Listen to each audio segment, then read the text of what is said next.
Hello मेरे प्यारे दोस्तों, जोक्स मस्ती के हंसी मजाक के चुटकुलों में आप सभी का स्वागत है।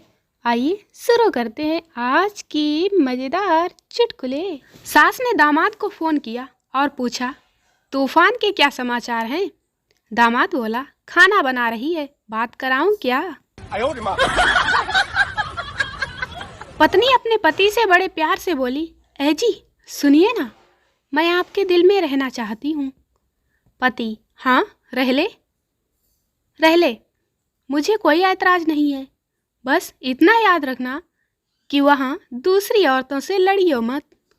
No no no no. Kalu, यार चंपू, तेरी पत्नी बहुत बात करती थी, तूने ऐसा क्या किया कि उसने बात करना कम कर दिया? चंपू बोला, मैंने दिमाग से काम लिया भाई। कालू, क्या किया तूने, बताएगा भी?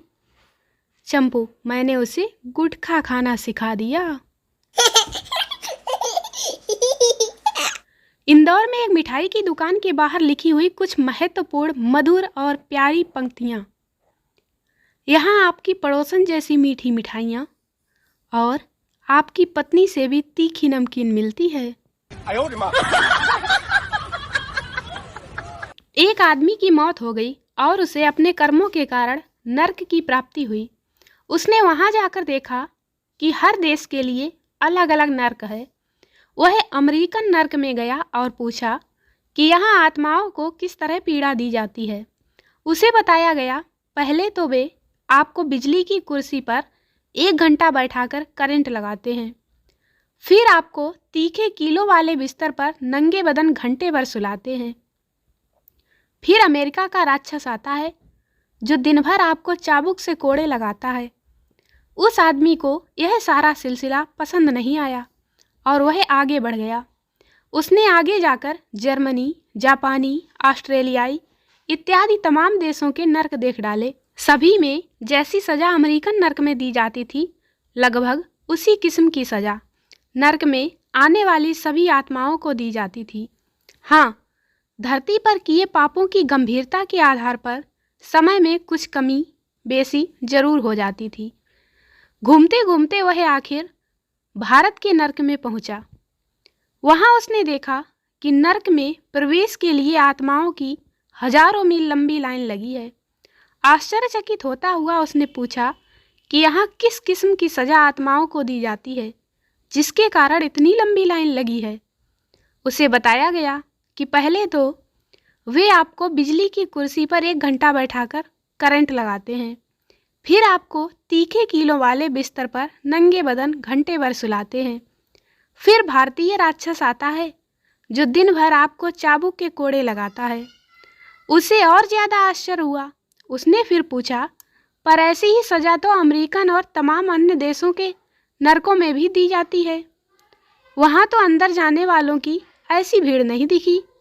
किसी ने उसकी जिज्ञासा शांत की और बताया, चूँकि यहाँ भीड़ के कारण बदहाली है, मेंटेनेंस बहुत घटिया है, बिजली आती नहीं, अतः बिजली की कुर्सी काम नहीं करती, बिस्तर से कीलों को लोग चोरी कर ले जा चुके हैं और कोड़े लगाने वाले भारतीय राक्षस भारतीय शासकीय सेवा में रह चुके हैं, जो आते तो हैं परंतु हाजिरी रजिस्टर में अपनी उपस्थिति दर्ज कराकर कैंटीन चले जाते हैं।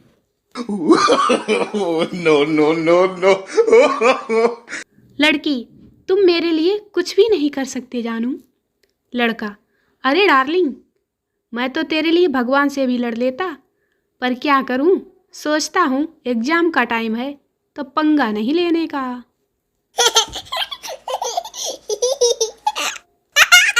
लड़का अपनी गर्लफ्रेंड को घर पर लाया। लड़की, मुझे अपने घर क्यों लाए हो? लड़का, पहले तुम आंखें बंद करो। लड़की, अच्छा ठीक है बाबा, ये लो। लड़का, क्या दिखा? लड़की, अंधेरा। लड़का, बस मेरी जिंदगी तुम्हारे बिना ऐसी ही है। लड़की, हट कमीने, मुझे लगा किस करेगा।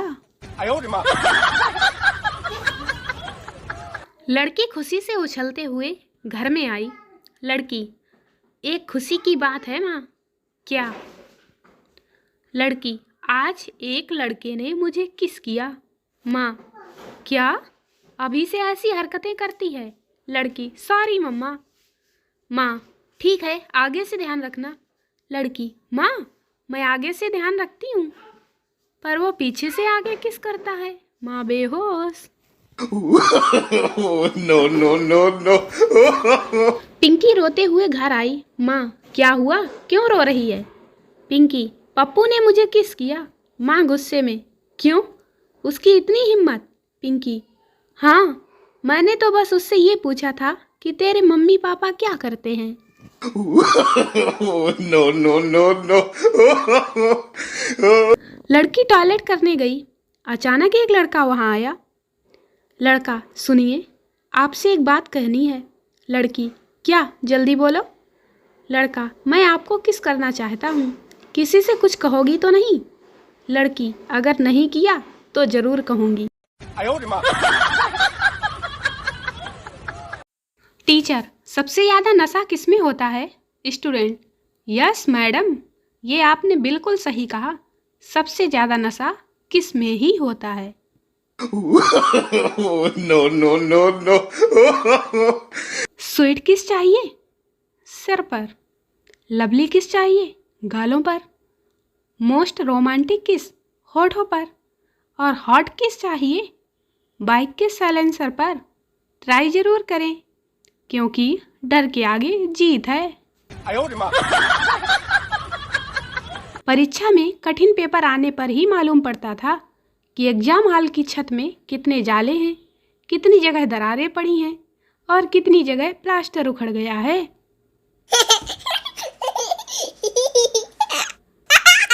तूफान का इंतजार ना करें, बीवी के साथ बाहर डिनर का प्रोग्राम बनाएं। बीवी को तैयार होने के बाद कैंसिल कर दें, तूफान अपने आप आ जाएगा। पुरुष चाहता है कि उसका जीवन साथी विश्व सुंदरी की तरह दिखे और कांताबाई की तरह काम करे, और नारी चाहती है कि उसका जीवन साथी अंबानी की तरह कमाए और मनमोहन सिंह की तरह रहे। No, no, no, no. महिलाओं को अबला और सबला क्यों कहते हैं? एक शादीशुदा व्यक्ति ने इसकी बहुत सुंदर व्याख्या की है। पहले महिलाओं को अबला इसलिए कहते थे, जब पैसे खत्म हो जाते थे तो ज़रूरत पड़ने पर पति से कहती थी अब ला। और आजकल की तेज तर्रार महिलाओं को सबला इसलिए कहते हैं क्योंकि जैसे ही पति की पेमेंट आती है तुरंत ही कहती हैं सब ला। दोस्तों, वीडियो को लाइक करें, शेयर करें, चैनल को सब्सक्राइब जरूर करें। मिलते हैं अगले वीडियो में, तब तक हंसते रहें, मुस्कुराते रहें। Bye bye.